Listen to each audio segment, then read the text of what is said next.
like Randy's our only one. Yeah, I was gonna text him. I think You have.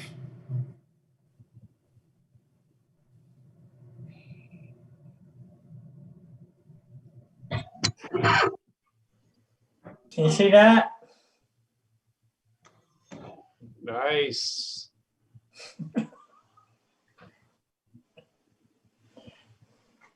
Number 5, Todd. Number 5. You gotta That's get number going. 5.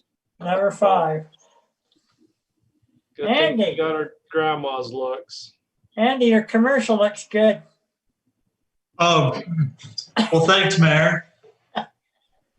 No, I'm serious. It looked good. Did it? Yeah, it did. Yeah, I put some time into that. It turned out pretty good. Good. Yeah.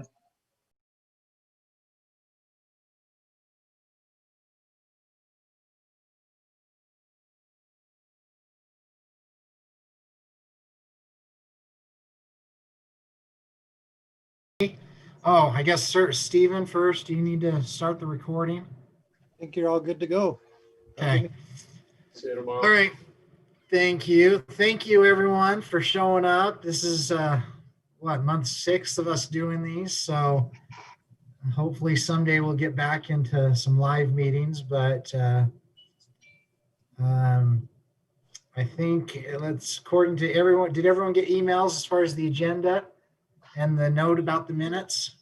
Okay, I was like, just trying to know the- Yes. Okay, that's what I'm looking for. So if we can have a motion for approval of the agenda.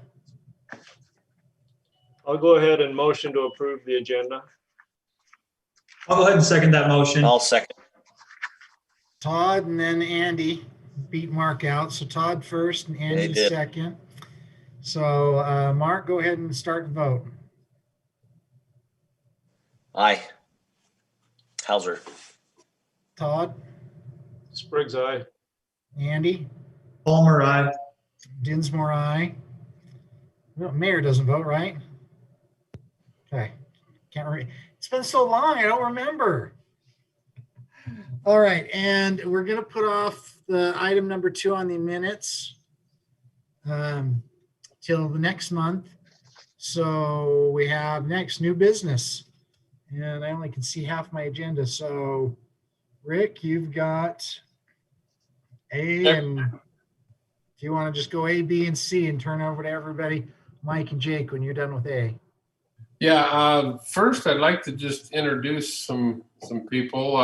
First of all, we have a new city manager, Jeremy Red. I don't know how many of you have had a chance to meet him. He's has a great background as far as power goes. He comes from Blanding, who was also a municipal system, very familiar with those issues and with UAMPs. So Jeremy, do you want to introduce yourself or say any more?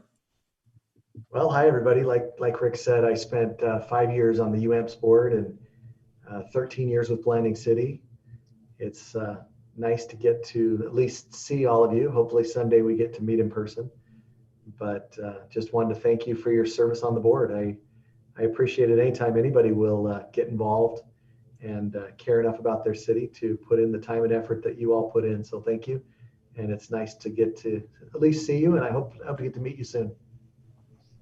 Great. Thanks. Just talking to my sister-in-law Thursday, Lisa Rarick, that you worked with her in Blanding. Is that right? Yes, Lisa's a good friend of mine. I worked very closely with her. She's great. She speaks very highly of you, so we're glad that you're here and hope you are enjoying it. So. Well, it looks like I've paid off the right people, so. That's right. That's good. Well, thank you. And then we also have Jake Bennett and Mike Roosh, who's part of our crew. They kind of lead out on generation and substation and GIS between the two of them. And they'll be doing a presentation on the strategic plan on the next agenda item. So Mike and Jake, I don't know if you guys want to say anything.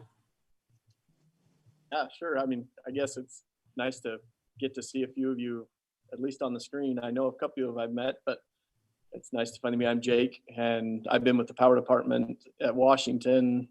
I was here for about 12 years, and then I went over to the dark side to Dixie for about a year and a half, and then moved back because I love the city so much. So it's good to be back, and I've been in the industry now for about 14 years. I really enjoy it. And my name is Mike Roosh, and I concur with Jake. I mean, we hear a lot about the Power Board, and I know some of you, but it's nice to finally put a face with the name. I've been with Washington City 16 years.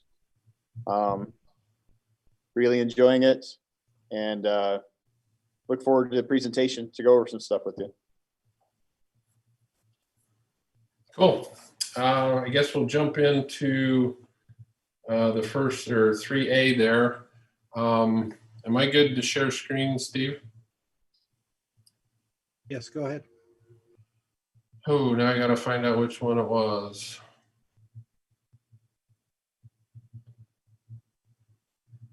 Get this one. Does everybody see that? Yes. Okay, so this first item is we've signed up to participate, and it's called the Steel Solar Resource with UAMPS. You should have, I believe, received these as part of your agenda package, these talking points. But the project's a 40 megawatt solar installation up in Plymouth, Utah, if you're familiar, just before the border of Idaho. There's a Nucor steel plant. It's right up next to that plant. The contract, it won't be an ownership. It'll be a power purchase agreement. Very similar to the one we did a little over a year ago with the Navajo Nation. In fact, it's the same developer. This Desri is the same developer that did the Navajo project as well. Probably the most important part is the pricing is $31.45 per megawatt hour. Of course, we'll get our percentage share based on whatever it puts out at that price, and it's a 25-year contract. And we've signed up for just under 1,300 kilowatts, or 1.3 megawatts. One unique thing with this contract is this last bullet item is part of the PPA. There'll be actually a scholarship program where high school seniors could, I believe they're going to do it through an essay contest, if you will. That there'll be up to $10,000, and that'll be distributed amongst all the participants of the project. It's not 10,000 just for Washington, and so they would submit their papers, and I assume this Desri will be the reviewer of those applications, but that's a component that the Navajo Nation, the Red Mesa project, didn't have that this one has. A little extra benefit to the community. And then, so what we're asking you to do tonight is to make a recommendation to the council. This will be on the council agenda a week from tomorrow for it to be approved. Again, it's part of a 40 megawatt plant. And let me get down here. And so we're 3.23%, just under 1,300 kilowatts at the $31.45. And again, the price is great. Of course, we've talked before, it's subject to the nature of the renewable. It'll be there probably most days during daylight hours. But we will be in a little more of a snow country up north than we are on the other project. So does anyone have any questions on that, or what we're asking you to do for the recommendation? How do we monitor that? I mean, is that hard to kind of understand how much power we're going to be getting? Is that something that's complicated where it's solar? No, they actually have, you can go to websites like PV Watts, which is done by the federal government, and put in your location and your size. And so they have a pretty good database that will probably get within, I would bet, 90% or more accuracy of what they output. Of course, this 1300 kilowatts is going to be the peak rating, and that's going to occur for a little while around 1 o'clock in the afternoon. And then in the evening, it'll start to taper off from there, just like any solar product does. So again, any kilowatt hours we get from the project is a benefit, but it's not quite the same as a thermal resource that you can count on 24/7 when you need it. Hey, Rick Mayer here. That price, is that gonna be good for 25 years? Yes, this one, I guess that actually is one difference between this one and the Red Mesa. This one is actually a fixed product, a fixed price of the $31.45 for the 25 years. And so whatever the plant produces, we'll get 3.23%. There'll be a meter on it, and it'll be at this price. Where the Red Mesa started out, I believe it was in the like around $26 or $27, and then had a 2% escalator for each year. So at the end year of Red Mesa, it'll be a little bit more than this one. The starting years, it'll be less. So UAMPS looked at both of those options, and on this one, they felt this was the better long-term over the life of the project pricing to go with. Thank you. That's a good question. Any other questions?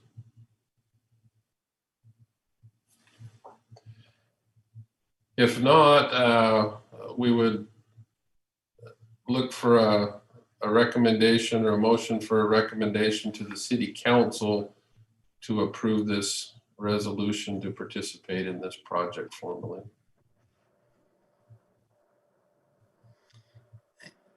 Rick, Uh-huh.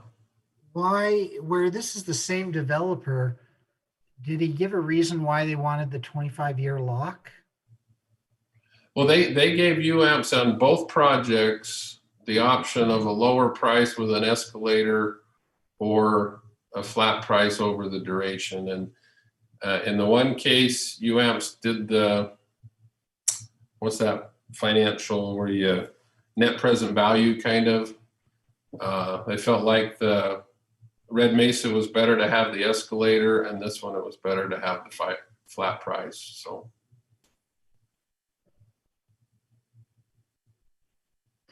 Do you recall what the different when you've got the escalating system in that? I mean, where this is what, $31? Correct. Where does Red Mesa, how long are we into it when Red Mesa would equal this one? I don't have that off the top of my head. I think it starts out about 20. Yes, it starts out, I believe, at 27, and then if you added 2% per year, I'd have to do that calculation and look that up a little. And again, they, UAMP staff had evaluated that, and that's why they recommended this.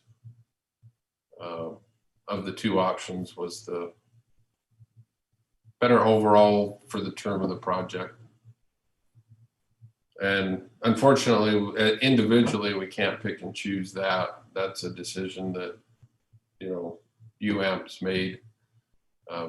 One member can't do it one way and another member a different way. Well, I mean, the 27 at 2% is 50 cents, a little over 50 cents. So what is that, 6-8 years? Yeah, something like I say, this one will start out higher in the front years and be lower in the later years. And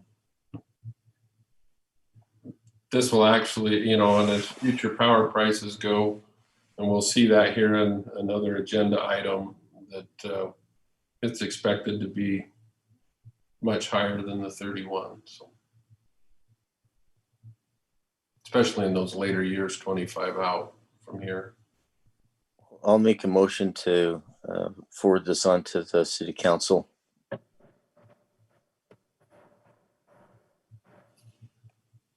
Okay, thanks, Randy. Is there any other questions? The buyout option that UAMPS has on this, does that change? It says that they have the ability to change the contracts. Is that right? Right there. UAMPS will in parallel develop new contracts or amend the firm power supply agreement with the purchaser. So that's with the purchaser. That would be with us. If they were to buy it out, it would become an ownership instead of a PPA, so it would have a different contract form. So there is a possibility that it would change under that guideline, right? Or I that think, option. yes, but I think UAMPS obviously would only do it if they felt like they could do it cheaper than what is shown here. You know, it wouldn't make sense to buy it and end up with a higher cost product. Do they buy it at a certain price and then turn around and sell it to us for a different price? Who, UAMPS? Yeah. No. I mean, just like all UAMPS projects, there'll be some A&G on it and scheduling charges and things like that. But this is this is the contract with UAMPS of what they'll pay. But like I say, like with all UAMPS projects, it doesn't matter if it's VEO or NEBO, there'll be some administrative charges on that as well. And it's very small. If UAMPS bought it, wouldn't there have to be a new contract done up? Because this contract's between us and It's with UAMPS. Oh, this is with UAMPS? Yes. Well, it has the purchaser as Washington City. We'll be purchasing the power, correct. And so this agreement is between Washington City and UAMPS, it looks like. Yes, and then this transaction schedule, you know, there's an agreement between UAMPS and Steel Solar. So the UAMPS agreement with them is going to be for the full 40 megawatts. This one is for our 3.23% of that. So they're kind of dovetailed together very tightly. So when they're providing power, that just allows us to not utilize or draw on additional power that we will have for the whole 24 hours. Is that right? It Correct. Just gives up additional power. Correct. I mean, so, and in the overall scheme of things, this 1,300 kilowatts is a fairly small drop in the bucket of what we need. We're usually around 40. 45 is what our peak was last year. And of course, this will be going on at other times of the year as well. And this may make a little more sense when we get into the UAMPS report and another long-term purchase that we made through UAMPS and how that dovetails in a little bit here as well. What is our high and our low as far as what we're paying for power right now? The lowest would be our Colorado River, which is going to be in the upper 20s, low 30s, somewhat similar to this. And then the high is probably our wind at Horse Butte, which a lot of times will get up around 70.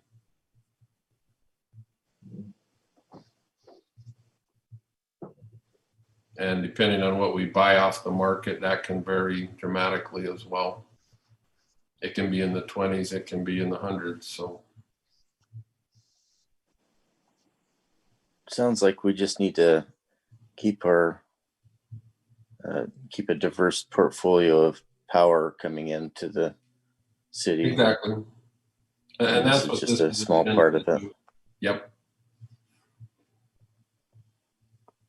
I think that was the only questions I had.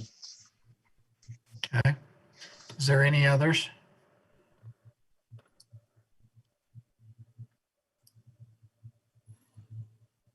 Okay, Randy's given us a first. Is there a second?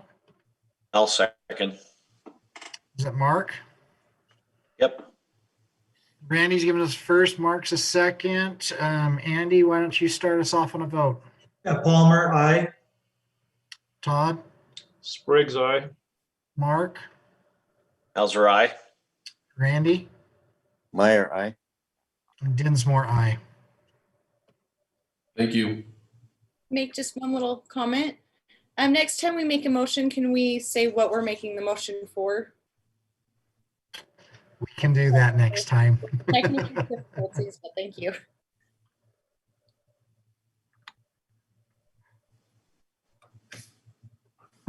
Okay, if that one's done, probably move on to Mike and Jake.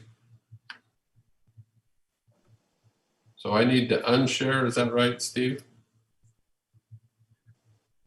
Yeah, to let them on.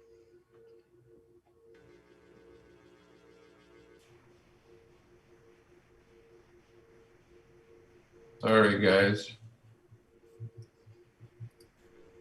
Where's that at, Steve? It's usually at the top of the screen. There's a stop button somewhere.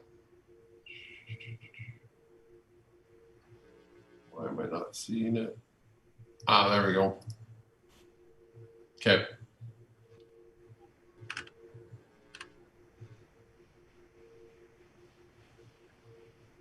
Okay, we're gonna take it from here, looks like.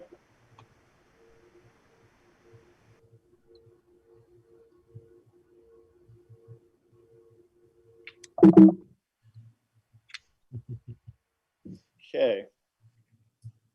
Last month, Rick gave a presentation on the strategic plan dealing with our vision statements, our mission statements, and some of the points that we're using to evaluate how we go about different things. And I just wanted to do a real quick review on that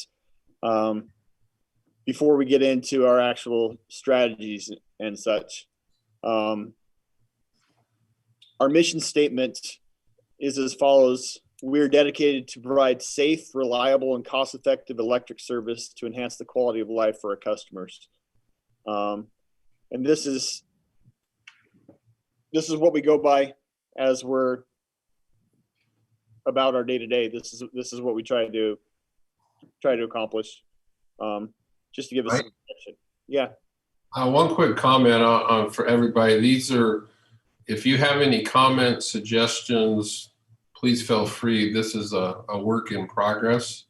So don't feel like this is set in stone. So if you have suggestions, anything like that, feel free to make them either now or email us or however you see fit. And so this is a strategic plan for 2021 or moving forward for the power department? Moving forward, generally, yes.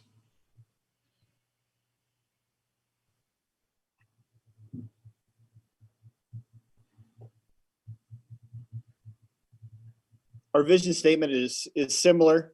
Our vision is to be a leading power department of choice for employees and customers, recognized for reliability, transparent, and innovative service. And then we have our values that are there to guide us. And like I said, this is just a quick revision of what we went over last month. We have safety, integrity, dedication, efficiency, informative, quality and excellence, innovation, and pride.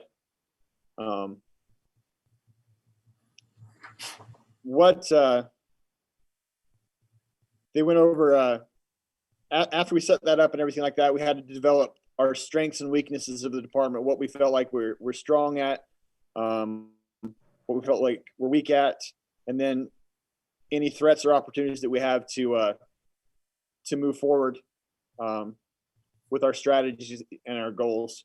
and we determined that some of our strengths were our personnel were really well-rounded.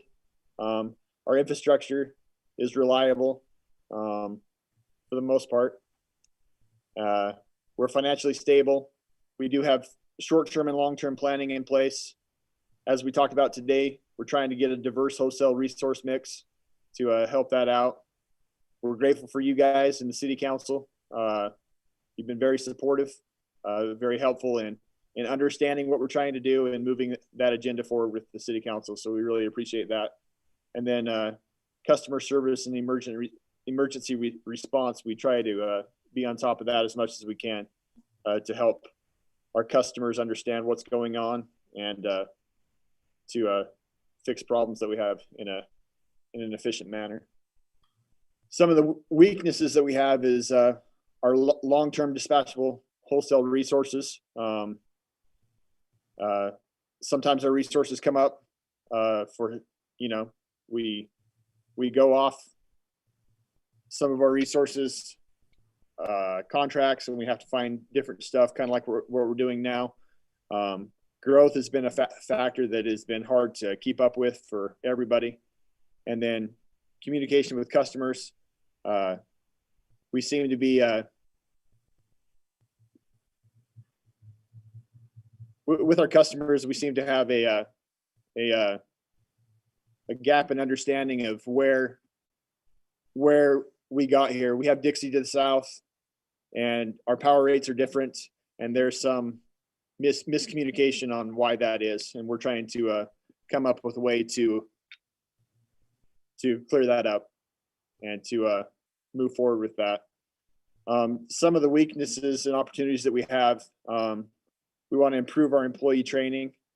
Obviously, we need to figure out growth, customer education. Like I said, we want to educate the public how we got here, why we're here, and what we're going to be doing in the future.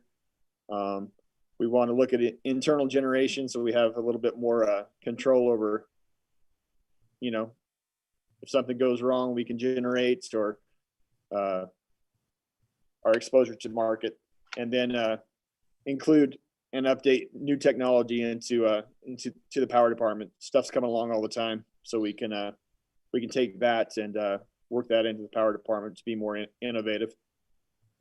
And I went the wrong way.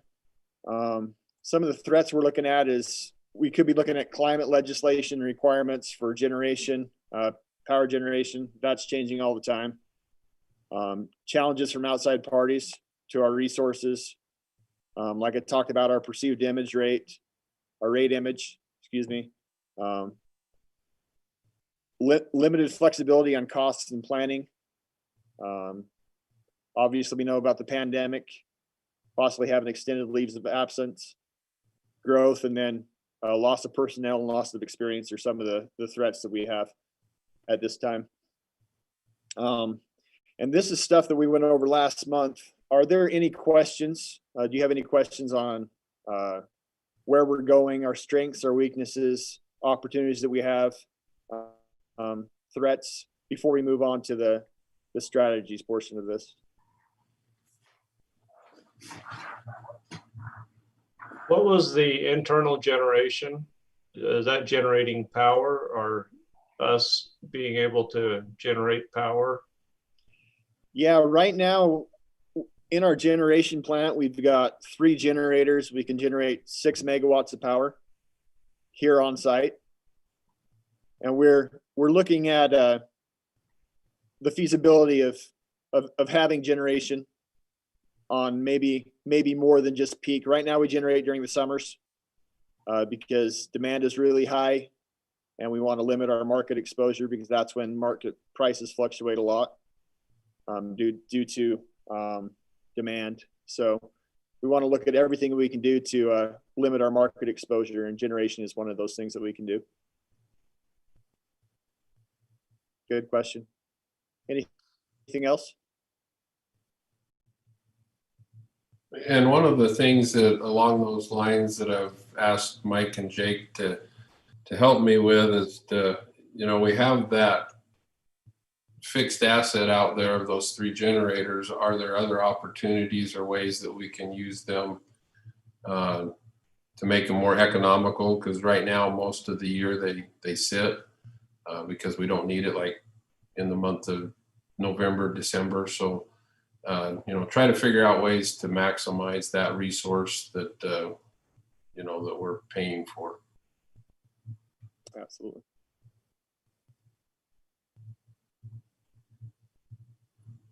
I'm going to turn a little time over to Jake to go over our strategic portion of this. Let's scoot over in here. Yep, you can hear me. All right.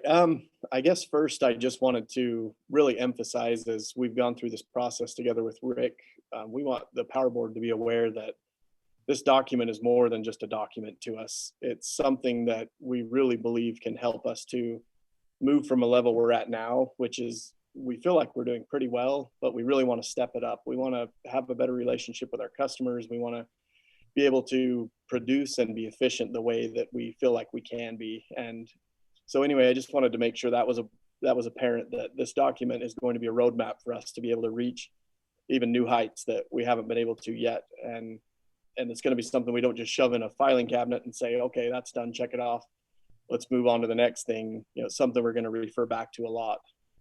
And so this next section, the last portion we've worked on for this strategic plan, we worked on our strategic operating priorities. And these are the things which we believe are the key things that we need to focus on moving forward and to make that priority so that we can achieve the goals that we'll set.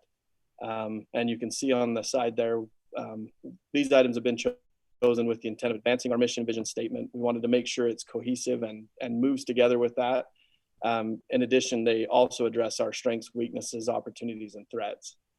I wanted to take just a minute to talk about this process that we went through to reach these priorities and how we're going to work through those. So step one, we wanted to identify potential strategies. We want to make sure that we have kind of a game plan set basically to start moving us forward. And then step two is to identify threats and barriers. We want to try to be proactive and say, what might get in our way as we set this plan in motion, and how can we mitigate those threats before we even get to them if possible. And then step three, we wanted to identify our team. We want to make sure who in the city, because we're a large organization, who do we need to involve in this process to make sure that we don't miss anything, and how we can make it more efficient by having those individuals with us. And then step four, we've identified desired ends. Not quite like a goal. They're not time-based, necessarily measurable, but they give us an idea where we can look at the whole priority and say, where do we want to get with this priority?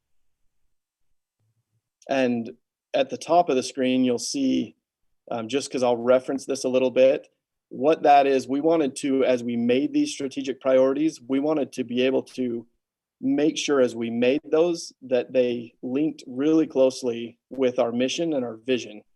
And so the M1 would stand for the first point, if you will, in our mission statement, and so forth. M2 would be the reliable part of our mission statement, and M3 cost effective. And the next section is the vision statement. So as you see these strategic priorities, as I present them, you'll see at the top of them a little designation, M1, M2, V2. So just so you know, that's what it's referring to, that we're staying on track with our mission and vision statement with that. Okay, so our first priority we felt like was our wholesale resources. And the reason we feel that way is because it affects our city as a whole if we get that wrong. And so we wanted to make sure that we are sound in our future resources and that we're taking every available route to make sure that that stays consistent so we can be a reliable system. So the strategies, we need to work closely with UAMPS, review and research proposals, and that would be mainly from UAMPS. They do a lot of our groundwork, and they go out and look for the options that are available, and then it's up to us to look at those and say, does that fit with our city? Similar to what we talked about earlier with the Steel Solar. They come back and say, hey, this looks good, and then we have to make sure that it fits what we need as a city. And and then become familiar with the various options and technologies. We just want to make sure that we're not leaving anything out. We want to make sure that all of our options are on the table so that we can pick and choose the best things for our city. And then review historical data and future projections to determine resource needs. We just want to make sure that we really have something significant that we can look at that's on paper to show that the resources we're choosing are not only a good deal, but they're also needed in our city at this time. And so we can keep that within a reasonable amount and we're not exposed to the market, or that we are as little as possible. And then our next step on the barriers that we feel with this priority is proposed resource cost. We always worry that as UAMPS goes out and finds these options for us, they're going to come back with something that, maybe a possible barrier is it's too expensive and we have to go back to the drawing board. Another barrier, potential legislative changes that are out of our control. We just never really know, which administration is in the White House or on state level. Those are things that can get in our way as we try to reach this priority. So you see the people involved in this one. We have the power director, you as the power board, the city council, city manager, UAMPS, and department staff.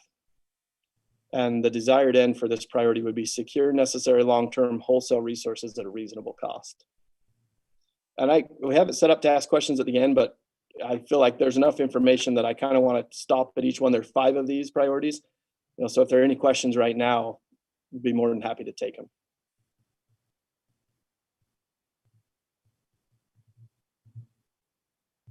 Must mean you're doing a good job. Whew. All right, moving on. Okay, our next one is customer education.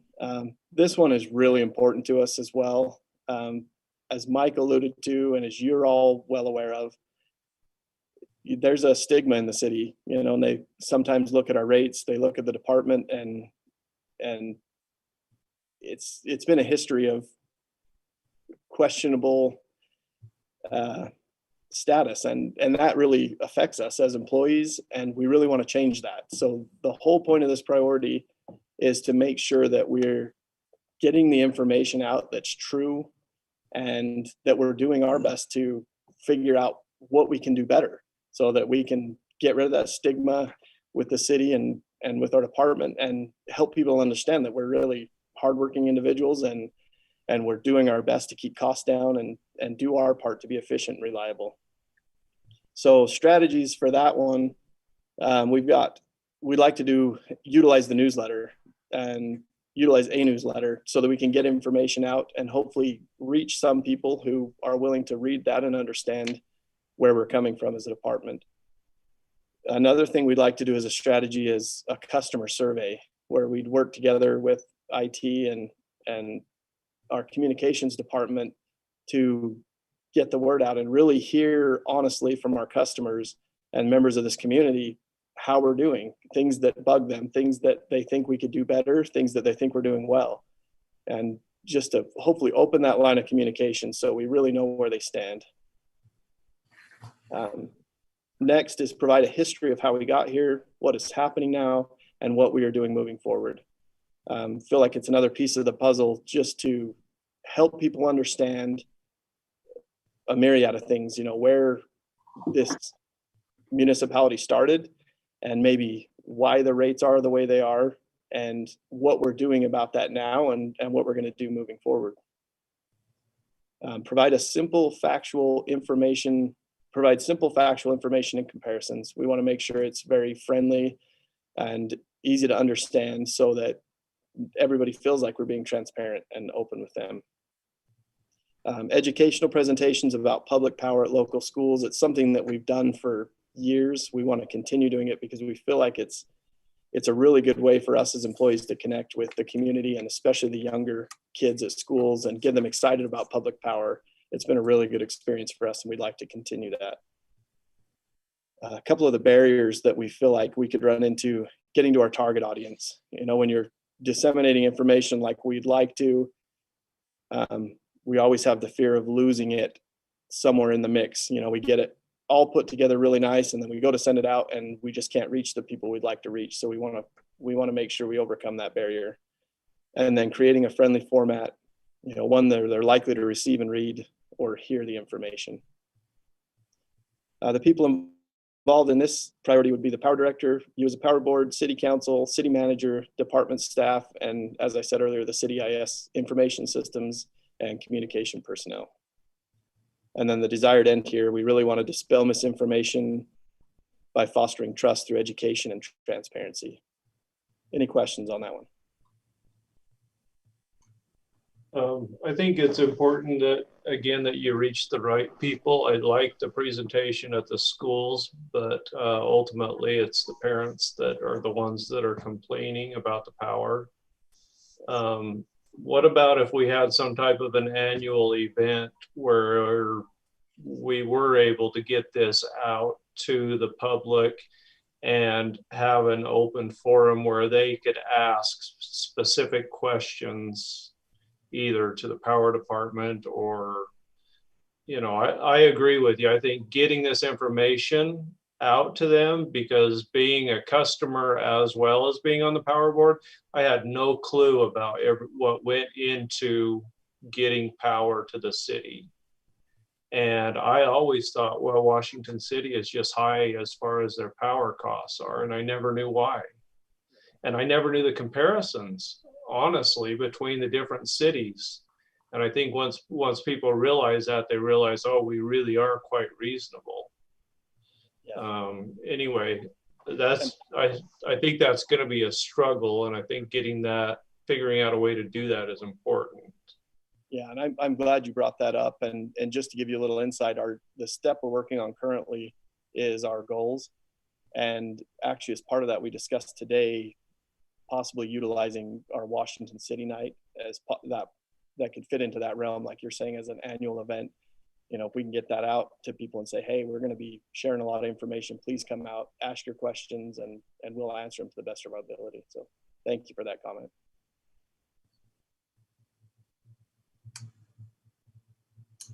Okay. Can I add a little something on the for the Public Power Day? We try to get together, and we do have booths that people can come and ask us questions at Washington City Night. We try to get out there and let everyone know, we have a lot of papers, magazines that we give them, and kind of explaining more public power. Yeah. Yeah, that's great. I mean, I think it'll be a great thing for us to use in that aspect, and it should be one of the arrows in our quiver. It probably can't be all of them. We might be able to do another night specific to the power department if we feel the need. I think you ought to do a trailer in the Washington Parade and throw out solar panels instead of candy. That would be great. Let's see if we can throw that into the budget for next year. Yeah, that'd be good. Okay, thank you. One more question here. Sorry. Go ahead. Sorry. So what kind of platforms are you looking at for the newsletter and the customer survey? Do you have any details on that at all? Because I know there are quite a few levels that you can reach people in that way. Yeah, I mean, we're in the basic planning stage, but so far we've talked about having a newsletter with the billing cycle, so we can get that out to the customers with their bills, and hopefully that would be something we could put a blurb in there and send out some information each month as they get their bill. And Facebook, we have an account, a city account there, we could do that. And the customer survey is something we want to build in coordination with the IT department, something that we'd like to do on an annual basis. And that way we can hopefully, reach a lot more of our customers, maybe give some incentives in there. Hey, you take the survey, we're going to do a drawing or a couple of drawings, give them some incentive to get on board with that. But if you have any, ideas, please let us know. Yeah, so in terms of transparency, is this all, are you able to make this all available on the city website for people to go and simply access continually, or your own website or the Facebook page? Yes, that would be one of our intents as well, is to get everything updated on the city website and have as much information on there as possible. including survey That'd be great. results That'd be great. and what the city's planning on doing, you know, what we can improve on. So we'll try to be transparent before and after the survey. This is what the results were. This is what we're trying to do. Now, is it Andy that has a background in this, or Mark? One of the two of you, I think, has some communication. I'm the That would marketing be guy. Mark. Okay. So I think we welcome suggestions, insight, what you know is effective. That's where I think you guys really can help us. Absolutely. If you have a different perspective, being the customer, as like Todd said, than we do as the employees. So and then your personal background and expertise would be welcome very much. So Great. I'm glad to help in any way. So Mike and Jake, you can contact me anytime. All right. Thank you. Appreciate that. Thanks, Mark. Okay, our third priority is system growth. As you noticed when Mike was reviewing the SWOT, the strengths, weaknesses, opportunities, and threats, it came up in multiple areas. It's one of those things that can be a great thing and it can be a killer. And so we wanted to focus on that as a priority, just to make sure that we capitalize on the good things and that we try to mitigate the threats that come with that. As far as strategies, we want to use historical data and future forecasts to plan for expected growth. We need to work closely with system planning engineers to develop system work plans to make sure needed system capacity is available. And we've done that on a regular basis. We've got a great relationship with companies like ICPE, who we've worked with, and that'll help us to, you know, really dig deep and make sure that we're on track and we're not going to fall behind in any area. We want to make sure we update those plans regularly, and we want to determine areas of opportunity and possible threats involving growth. We need to monitor new developments to make sure the size and location is consistent with the assumptions used to develop the work plans, and work closely with developers, especially on larger master plan developments. Some of the barriers that we thought we might see, unforeseen changes in growth, missed projections. We know it ebbs and flows. Some years we boom and others we bust, and lately it's been a boom, and you know, we don't know when that's going to end, so we want to try to stay on top of that. Funding and budget can be an issue, and public and or development resistance to the needed improvements. You know, we've had times in the past where we really need a substation, we need to build a transmission line here, and it's not always aesthetically pleasing to the public. We might think it's awesome and cool, but they don't. So that could be a potential barrier for us. The people involved in this priority would be the power director, power board, city council, city manager, system planning engineers, department staff, and economic development staff. And of course, our desired end is to capitalize on growth opportunities and mitigate potential threats. Any questions, comments?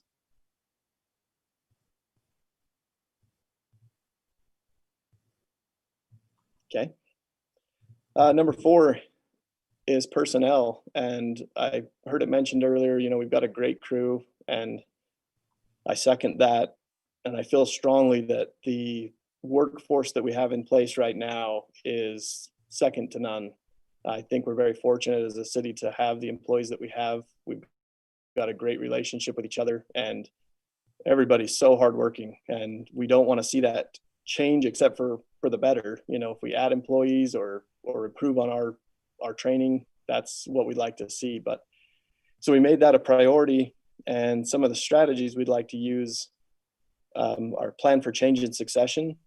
That's pretty important to us. We want to make sure if something was to happen with an employee that we're ready to have someone fill in without much issue. You know, we want to make sure that we have that plan in place, because you just never know what's going to happen. You know, some of them you can see a little more if you have someone nearing retirement, but we want to make sure that plan's in place so that we don't get caught off guard. We also want to maintain a favorable working environment to minimize turnover. We need to maintain competitive wages, benefits with neighboring utilities. That becomes an issue just because there's so many municipalities down here and Rocky Mountain Power that's close. An employee wouldn't have to even move. if they decided to take a neighboring job. And so we want to just make sure we stay within that realm of reasonability as far as wages and benefits go, so that we don't lose good employees. We need to monitor and adjust for inflation and cost of living. We've seen that creep in with the growth that we've had. Things get more and more expensive: housing, food, gas, everything. And so we have to watch that. We also want to identify department personnel needs, just to make sure nobody's feeling overburdened, overworked, and we can all do our job efficiently and get done what we need to. Some of the barriers we see with that are possibly loss of personnel due to other utilities taking them.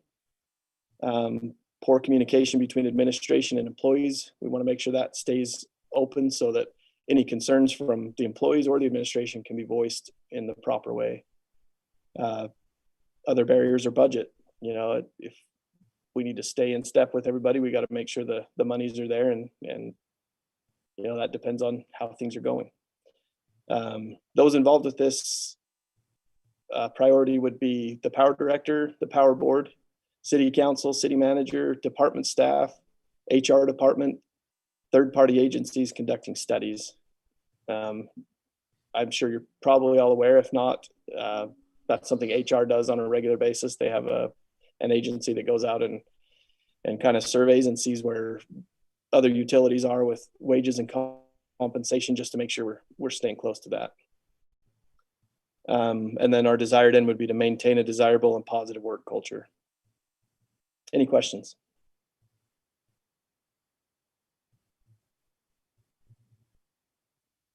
Okay, I'm only going to put you through one more, so bear with me. 5 is infrastructure. So we definitely pride ourselves in a system that's reliable. We have, knock on wood, few outages, and I think that goes to show that we're on the right track. We're trying to make sure we take care of our system, and we're replacing things where needed, just to make sure that that's something we can give our customers. We can give them a system where they don't have to go through lengthy or even constant outages. So that's what this one's based around. Some of the strategies we talked about are formalizing a plan to identify and replace aging infrastructure, and prioritize and target historical problem areas. Some of the barriers we might see are budgeting and adequate staff and equipment. Those involved would be the power director, the power board, city council, city manager, and department staff. And then our desired end here is to identify and replace needed lines and equipment to increase our system reliability. And that's it for me. Any questions on these strategies, or any comments on, even if you prioritize them differently, we'd welcome that. And like Rick said, tonight or in the future, if you feel that need, you can communicate with us. I'm a big believer in vision statements, and I'm really impressed with your vision of what needs to happen and how it needs to happen. So thank you. Thank you. Jake and Jessica, if we could maybe make a PDF of these slides and send it out to all of the power board and the mayor and Jeremy as well. I think that would be helpful, and then they'd have it to make, this is a little prettier version of the one than what we sent out with the agenda. So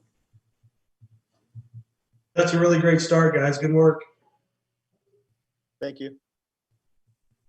and I think it will be if we do it right, this becomes a kind of a living document that continues to evolve as we evaluate things, and things may change as time goes on, but this is our kind of starting point. And so we welcome any of input that anyone might have.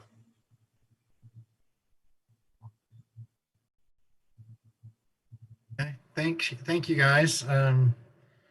Rick, are you going to make them sit through the rest of this, or are you going to let them go home? Up to them. They may want to sit on the next one. It's kind of interesting. It's the kind of Washington County report after the peak season. Oh, go ahead, Rick. I'm gonna see if I can share my screen again.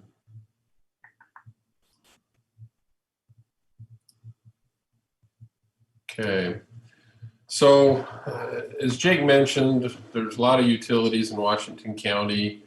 There's 4 municipalities, 2 co-ops, and 1 investor owned, which is Pacific Core, Rocky Mountain Power. Excuse me. After the summer season, and this was started years ago, actually even mandated by the Public Service Commission of the state of Utah, that the utilities in Washington County were to work together to develop improvements in the most cost-effective way for the group. So we actually meet before the peak season, generally around April, and then after the peak season to evaluate, how did the system do? What are the loads doing? And so this came out, I believe it was in our meeting in October. Pacific Core takes the lead, but all the utilities have input to the study. So I'll go through it pretty quickly. If you're interested, I can share this PDF with everyone and you can look at it in more detail as well. And again, this relates to, and since Pacific Core is the transmission provider to the area, that's why they kind of take the lead on it there, even though they have the smallest load in the area, but they are the transmission provider. So probably the biggest thing to look at here is between 2019 and 2020, there was a substantial load growth in the area, partly due to native load growth and partly due to heating conditions we had in mid-August. And so you can see the previous couple years, the overall system aggregate for the entire county grew about 1%. Last year, we grew at 11% on a year after year. And this asterisk, and it comes important, traditionally they have served about 20 megawatts of load up by Enterprise in the Newcastle area. From this system, they have decided to permanently move it to what they call their Iron County system, which is fed out of Cedar City. The initial version of this report, this was 20 megawatts less, and we pointed out that's kind of not fair to show what the growth is if you remove some of the load that had historically been there. And so, and these are kind of what I was referring to. The UAMPs, the 4 municipalities make up about 56% of the load. The 2 co-ops about 31%, and then Rocky Mountain has about 12% of the load in the area. And another interesting thing I think to note is the peak this last year was very unusual to be in August, and very unusual, even more unusual, to be that late in August. Traditionally, the peaks are in July. At the 15 years I've been down here, I think all but 2 of them have been peaks in July. Again, it's temperature driven. And here's kind of a map showing when they refer to the Iron County load in the study and the Washington County load, where the rough boundaries are. And so we're focused on this Washington County area load. And that's just a list of the 7 utilities in the area. And again, virtually all the county is served from the central Red Butte, the Red Butte and central substations, which are located in central Utah, about 20 miles north of St. George. I'm sure everybody down here knows where that is. And then there's 2 double circuit lines, so 2 sets of structures with 4 circuits that come parallel the road from Enterprise or Central down, and then end up at the substation by the old turkey farm or the T-bone area. The entire county gets fed through that system, all 7 of those utilities. This just gives a rough idea of the generation in the area. Most of the, with the exception of the 3 big solars at the top, the rest of them are all done by municipalities or the UAMPS project here at Vail. The solar projects north of Central are becoming bigger and bigger every year. And I must say that Rocky Mountain is much more willing to rely on their output as a solid resource than most of the other utilities feel comfortable with, and we've expressed that concern back to them. So this is just graphically the last 20 years of the county's load. And it's kind of interesting to note there was this at the first few years from 2001 to about 07, you know, it was just each year, just huge increases. And then the recession hit, we dropped back, and then it just kind of meandered along. And then there's some jumps here and there. And it seems like about every 4 or 5 years, there's this big jump that doesn't follow the others. So last year was one of those larger years. And again, this 235 represents the load without the Newcastle. It was really closer to 555. It's if the same load would have been served. Trying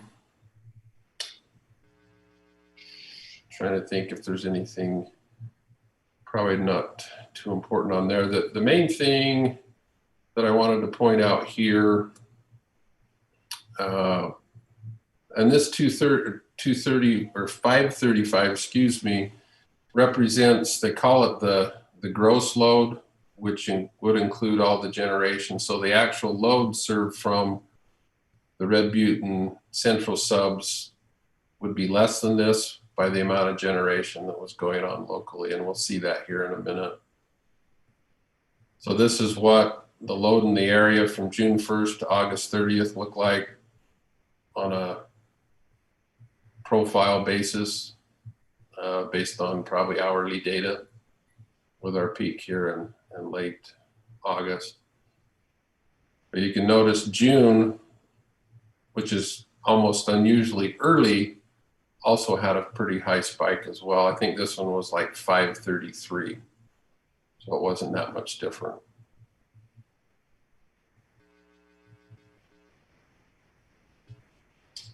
And then this is just, again, different ways to look at it. You can see how much the red was local generation in 2020 of 166. And then the load through Central and Red Butte were 376. And the main reason that the generation that Washington, Hurricane, Santa Clara, and St. George has is based on economics. So although we typically do run during the summer, say we found some great resource that was very cost effective, we may elect not to run, and they need to have the system to cover this 166 as well.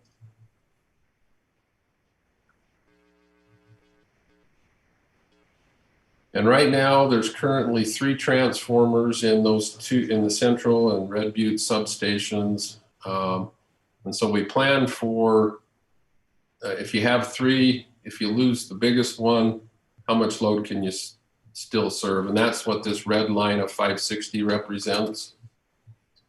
And then the blue bars are basically what the net load that was flowing through those transformers. And so you can see, at least it looks like we're in pretty good shape for a little while, but if you take the generation off, those numbers would get much, much closer to this. They'd be over 500. And so we'd get much, much closer to this red line.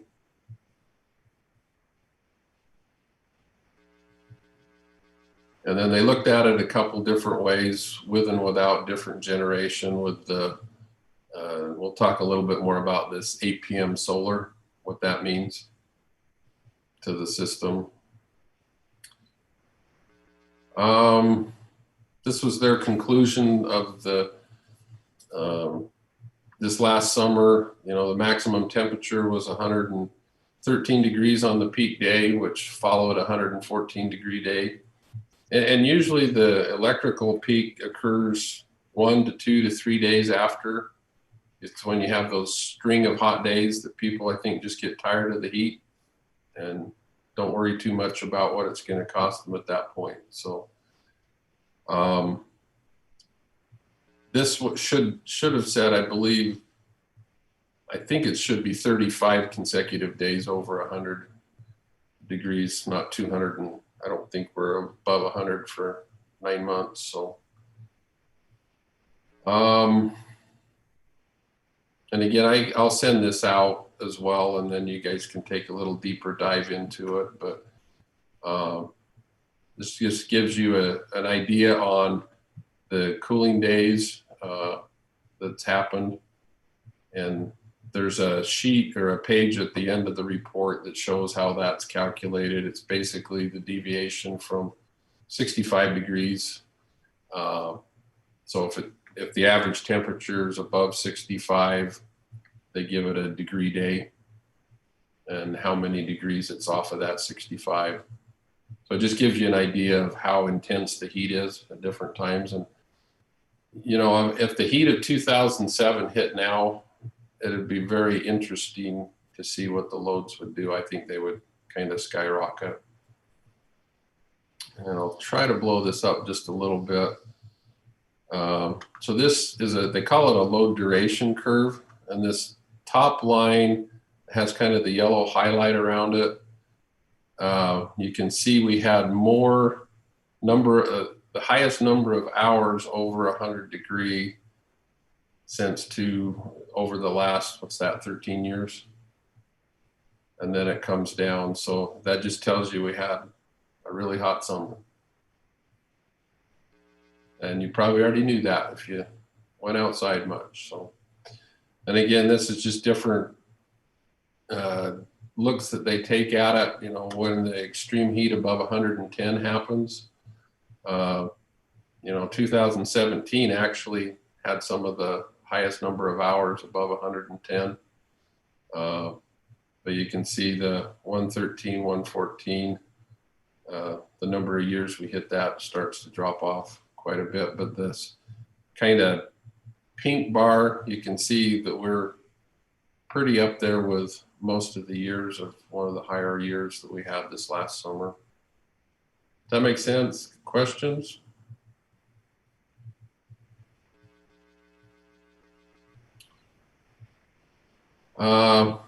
And this is where that reference, it should be 35 and not 235 days. It was the second highest number of consecutive 100-degree days above 100 degrees that we've had in that 13, 14-year span.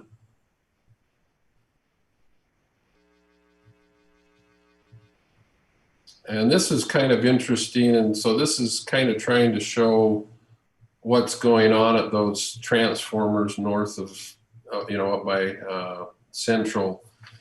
The gray line is the gross load or the total load in the area. The blue line is what the transformers serve. And I know in previous discussions, we've heard about the duck curve. And you can see some of this starting to wiggle, and that's because the solar drops off faster than the air conditioning load. And so there's actually the net load peak occurs later than when the system peak occurs. And hopefully that makes sense because the solar's coming off at a faster rate than the load is staying on. And so they basically, with this graph, they showed what the two biggest generators that were on last summer, this Enterprise Solar, and then the St. George 2 Mill Creek units. And that's the difference. If you add the blue line, the orange line, and the yellow line, you get the gray line, basically. But it is interesting, the system peak, as far as those transformers are concerned, occurs much later than the gross peak because of that effect of the solar.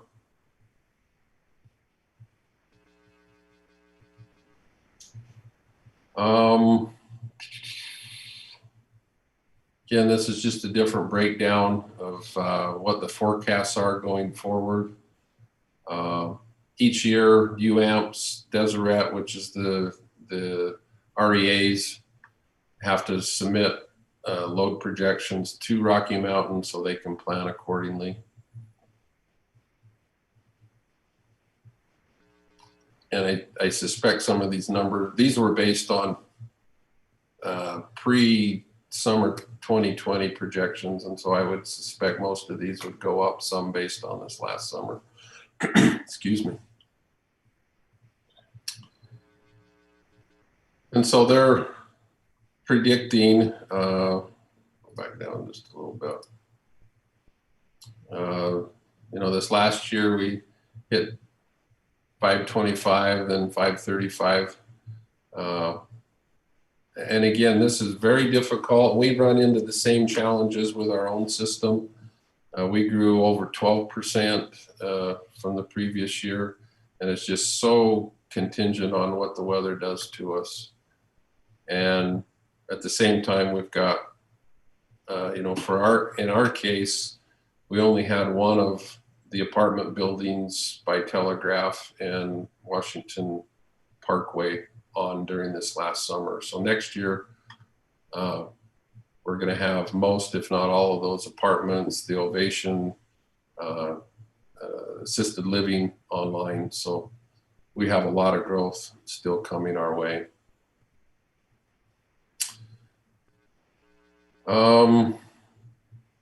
One of the things that Rocky Mountain's working on is they call it a remedial action scheme, or a RAS, which will allow, it's trying to figure out how to explain it. With some of the federal standard requirements, they have to come up with this scheme to allow both transformers, if one were to fail, that the other two remain in service.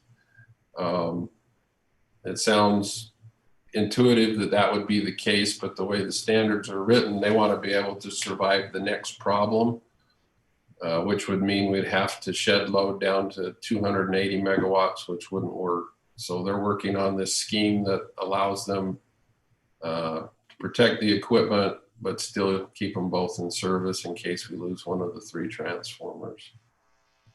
Right now, the next major improvement on that system would be is planned for 2026. So about 5 years out, they'd convert one of the, if you go up there and look at those 4 lines, there's a smaller set, a smaller structure, and a larger one. They'd convert one of those to a higher voltage and add a 4th transformer at the St. George sub up there by the T-bone tank and the T-bone up by the old turkey farm.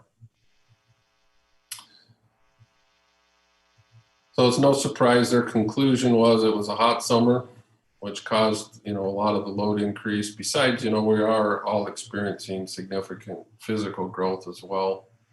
And then they bumped up that future projection from 1% to 3% of the years going forward. So I can give you hopefully a little better insight. And then when I send this out, this will give you the little explanation of the degree day and how that works. Any questions on that report? I think it's important to understand how the county gets its power in. And one of the other things that we've pointed out to them, and we've talked about in previous power board meetings, you know, they need to be extremely vigilant on their vegetation management in that corridor. At one night, we had fires at both ends of that corridor that could have potentially, you know, threatened the load to the entire county. Fortunately, it didn't get to that point quite, but it made us nervous there for a while.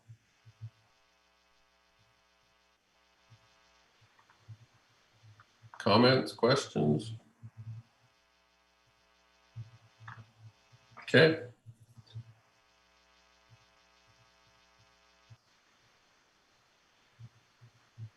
Anything else, Mike, or you want me to? Oh, thank you, Rick. No questions. Yeah, I'll just go right on to the, is it UAMPS report?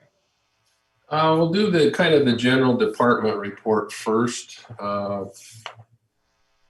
And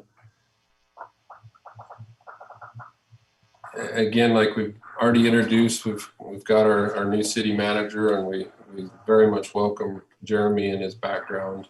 It'll be very much appreciated going forward. As far as COVID-19 goes, knock on wood, our departments fared quite well, and our families. So that's been good, and so we really haven't had a significant impact on that. As I'm sure you all are aware, I'm sure you know neighbors and friends and family that have it. So we try to be as diligent as possible. Some of the crew works fairly independent on their own, and so that helps keep distancing. But it is a challenge with, if you're in a bucket truck, it's hard to keep 6 feet apart when the bucket's only about 2.5 feet for 2 people to fit in. So we're doing our best, and so far so good on that front. Like I've said, generator operation, we don't plan on running them until late spring, early summer, unless some unforeseen situation were to come up. And Mike and Jake are working on taking care of any outstanding maintenance. They're working on some of the swamp coolers. With the hard water we have out there, the pads need to be pretty much replaced almost every year, and they're working on some things to try to reduce that as well. On projects, the good news is those of you that live on 100 South, TDS and their contractor SCS have been working on it this week, so we're making progress on that. I think they've got pretty much their lines transferred out to about 100 West. And so there's several poles in there that I'll get with Wayne and get scheduled to get those removed. And then more towards Todd's house, TDS has promised that they would continue on that and get that done. So we bug them constantly. They're just slow to respond. I don't know how else to say it. We So appreciate your efforts on that, because they are slow to respond. So we'll keep pushing also. Yeah, I appreciate that. If you see them out there, give them the proper neighborly encouragement and nudge. But so they're probably about maybe a little more than half through their transfer. They need to do the rest where, of course, they did the easy transfers first and save the more difficult ones for later. So, but I will get with Wayne and see if we can at least get the poles that they've moved off of removed in the next week or so. A lot of our cruise time has been dedicated lately to Kings Row and that rebuild. It's a big project. We showed pictures at our last meeting in October. They're probably approaching about 2/3 of the way done with the conduit work. Each of the services where they use that pneumatic missile, it's a very slow process. They get probably on average about 1.5 a day of those services done. So we're hoping mid-January to have the conduit system in, and then the wire part of that project will go much quicker than the conduit side of things. So the residents there have been great, very patient and understanding of what we're trying to do. So we appreciate their help. After the first of the year, I've kind of held off a little bit until Jeremy can kind of get familiar with some of the things that we need to do as far as the impact and rate studies. Those studies are done. I do still have a few questions for the consultant that I need to get with, and then get Jeremy up to speed, and then we'll probably present those to you in a formal fashion, probably in January, February, something like that. Other things going on. Of course, we have our safety meetings on an ongoing basis. Some of the topics in the last couple months were fire safety. They did pole top rescue last, well, actually, I think it was yesterday they did it. I was going to say Friday, but they moved it. Street lights are an ongoing challenge, and we go through and work on those. At least they do a run and do an inspection, and then go through and do anything that we notice is out or has problems, get those fixed. Fortunately, the switching that we mentioned in October that was coming up with Dixie to do their reconductor work, I don't know if any of you noticed where they had done work that goes behind Albertsons, that line that goes down and then comes out by Lynn's. They've been working on that. And so the whole county's electrical system hasn't been in its normal configuration for probably since early October, and get switched around based on the needs to help them with that project. So if everybody does their job right, nobody knows that's even going on, and so far that's been the case. One of the biggest thing that's started up, and we do it late fall, early winter each year, is the tree trimming. You'll see B.A. Robinson in the area. They do our tree trimming each year. Wayne goes through and develops a list of trees that need to be trimmed, and they're qualified to work around the power lines, and they do a great job for us. But so if you have any of your neighbors or people talk to you, that's one of the, I guess, necessary evils that we have to do in order to keep the trees out of the lines, which improves reliability, increases safety. So there's not a lot of options there. As I mentioned, we're continuing to energize the apartments along 1100 East, Washington Parkway, and Telegraph. We had one day last week, we set 50 meters in one day just on those various apartments, and that'll happen several times in the next few weeks. A lot of those buildings are starting to get finished now. I'm sure you've noticed the Christmas tree and the decorations along Telegraph. Our crews did that. The parks do the lower stuff, and we do the stuff on Telegraph and the main tree. And it looks really nice. We lit those last night. So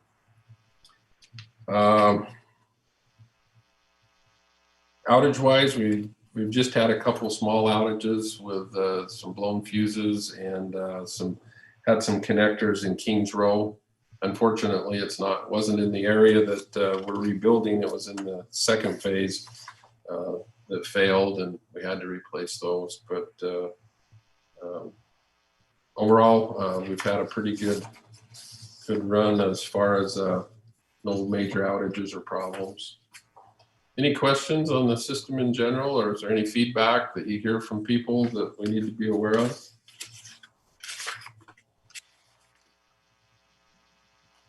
Okay. If not, I'll go into the UAMPS report. The UAMPS, like we're doing, the majority of the meetings are all being done virtually, with the exception of the October meeting. There was about half of us that went up to Heber for the annual meeting there. It was a bit weird, but good to actually see some people. It was, to sit in meetings all day long with masks on wasn't the most enjoyable, but it was good to see people and talk with them directly. So I'll look forward to the day where we can get together a little better than we currently are able. Let's see, make sure I'm not. I'll just quickly go through the different projects we have with UAMPS. The Central St. George project, we're working on several right-of-way issues. It's just as growth approaches the lines, we just need to make sure clearances are met. And the line that seems to have the most activity right now is the one that goes out at Country Way, goes up by the dump and comes out by the Purgatory substation. There's a lot of activity there. On the Nebo project, the plant's been running very well.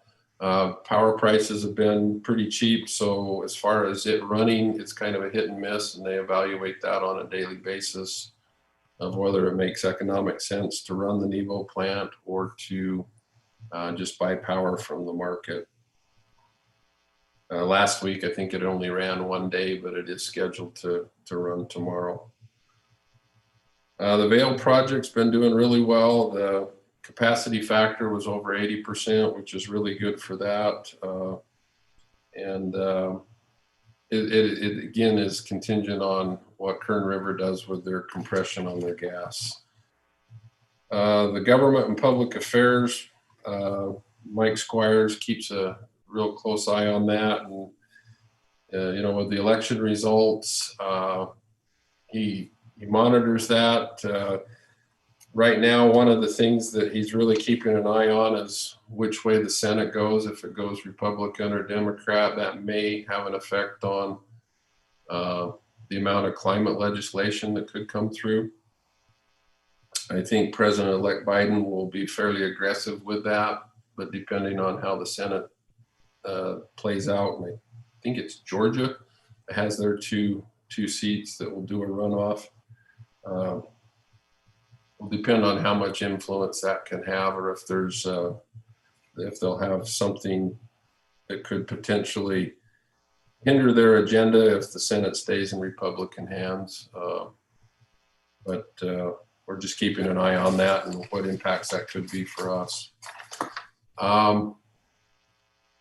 Probably one of the other biggest things for UAMPS that we've done since we last met, I think everybody understood we currently have a 5-year contract that will be ending in March of 2022, which sounds a lot further away than it really is. And so right now, that current contract, we have 7.5 megawatts, 24/7, 365 days. And the price varies from month to month. It'll vary from about $43 a megawatt hour to about $58 a megawatt hour. And so we obviously have a gap once that current contract runs out and when we see the CFPP coming online, 2029. And so through UAMPS, there were quite a few participants that came up with their resource need. And so UAMPS aggregates that, and then they went out for a request for proposal. And this is basically the results of what came back from that. The one advantage of this 5-year agreement is they have 2 periods of the day in the power marketing called high load hours and low load hours. High loads from about 8 in the morning till 11 at night, and then the low load goes from roughly midnight to 8 in the following morning. So the current product we have didn't allow us to shape it at all to when we needed it. And so this is the 5-year that we entered into, so for the low load hours in April and May, we didn't schedule any, so we'll be on the market for that. But that's typically very low power pricing, even lower than what the previous contract was. So that'll allow us to take advantage of that. The shaping also allows, like I mentioned, the Nebo plant doesn't run in the shoulder months as much as it could because not only Washington, but many other participants have that same type of fixed block. And so it doesn't allow that plant to run as often as it could. And so by shaping this, we should see Nebo running more. And since that's a fixed cost that we're paying for either way, that'll make it a more economical resource for us. The good news was the shoulder months, with the exception of June, July, and August, all the pricing was cheaper than the current 5-year project or product we have. However, if you notice here, the high load hour pricing for particularly July and August and September are quite high. However, when you blend it with what's going on the shoulder months and the low load of those same months, I think it's still a good product, and we need to have something that we can count on. You know, right now, we just wouldn't feel comfortable with not having during our peak time resources that we could count on. Particularly what we saw last summer when there were utilities that were shorter resources and actually had to shed load. I mean, that's your only choice. If you only have so much that you've bought, you can't exceed what you have available. So consulted with Mike and Jake and Jeremy, and we felt like this was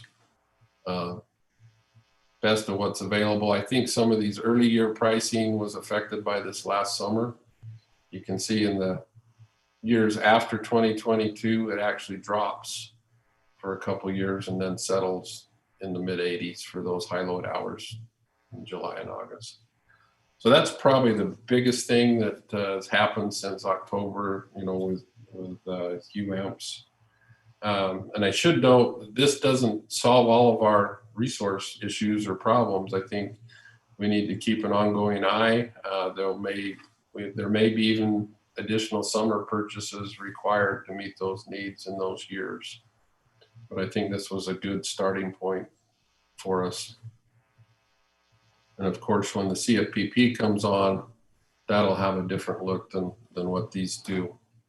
But our loads could be substantially higher by then as well, and we'll probably still need these type of purchases going forward. Any question on how that works or what this does for us?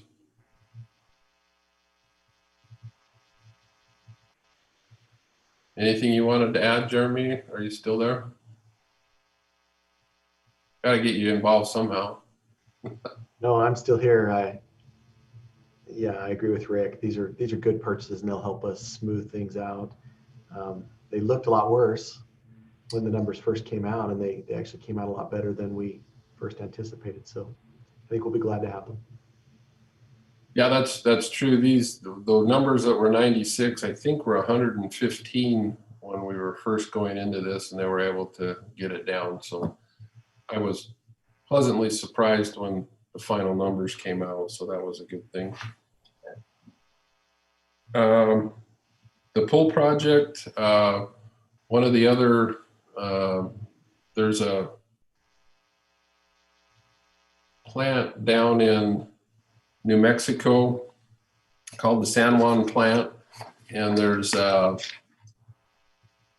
it's a coal-fired plant that's going to be, it's scheduled to be retired. Help me, Jeremy, is it next year is when it's supposed to go offline?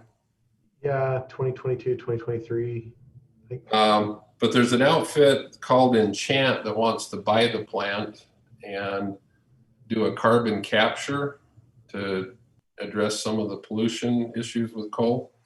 And so they have approached UAMPS, and we've expressed interest in a small amount, about 1.5 megawatts of a power purchase agreement with them.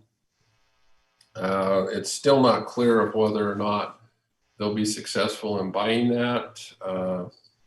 And so we'll just kind of keep you posted. Again, like Mike and Jake had indicated, we continue to evaluate all the different options as they come up to try to find the most cost-effective resource for the city. Give you an idea of how the pool prices change. In September, the average price was just under $74 a megawatt hour. And in October, it was $37.50 a megawatt hour. So again, it's a supply and demand thing. And right now the pool prices are very favorable this time of year. So that's why in that other purchase, we backed off on those low load hours and how much we bought. UAMPS will be working on a summer project for this next year, which the 5-year agreement I showed doesn't address this upcoming summer. And so they'll be working on that probably in January, and we'll bring that back and report what they're able to find. However, unfortunately, with last year and a lot of the kind of word on the street is that pricing could be pretty high. But it still may make sense to have something in the hand that we know we have instead of just being totally, more exposed to the market. Our 2 wind projects, Horse Butte and Pleasant Valley, actually had some of their better months as far as capacity factor. They were both at 41%. So the wind in Wyoming and Idaho was blowing a little more last month. So that's always a good thing when that happens. So, and last but not least is the carbon-free power project.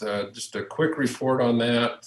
Since we last met, last in October was just before we passed the resolution to continue participation in that. The end result was 8 members ended up dropping out of the project and 1 reduced their subscription. Subsequent to that, and I believe did the press release from NuScale get sent to everyone? Did you see that? Where they're evaluating instead of a 12 module configuration, a 6 module configuration? Yes. Okay. Hopefully you saw that. And so UAMPS and NuScale right now are looking into that. The price target hasn't changed. It still remains at $55 a megawatt hour, and that's going to be the benchmark. So to be quite honest, it doesn't really matter to me if it's a 1, 2, 5, 6, 12 module plant, as long as that price target to us is the same. And they're supposed to have some better information for us at the UAMPS meetings in 2 weeks. And so we'll have I think a better report on what that's looking like at our January meeting. In fact, yeah, that'll work. I was just making sure January 1st didn't hit on a Tuesday like we have today. So any questions on that? I don't know if you've had any comments from any of our customers that you know or work with, or I think overall, and I know our council is very supportive of the project, and it's I think we have a really good core of committed utilities to the project moving forward.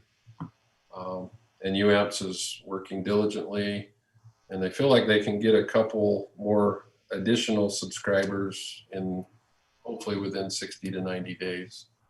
And that would be great to bring that back and report. And that's kind of my UAMPS report and all I have, unless there's additional questions that anyone may have.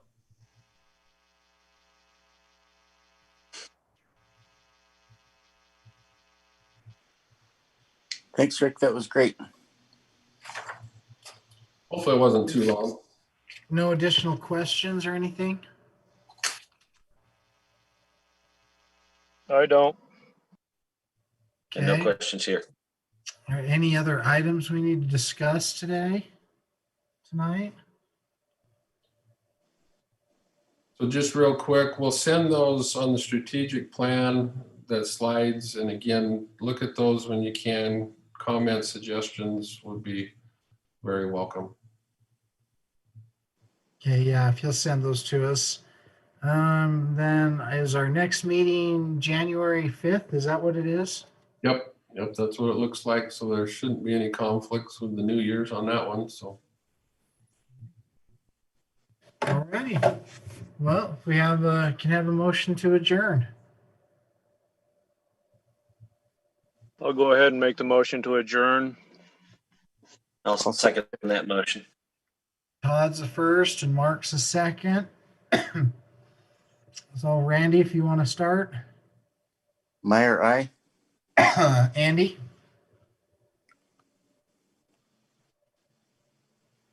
Andy, if you want to.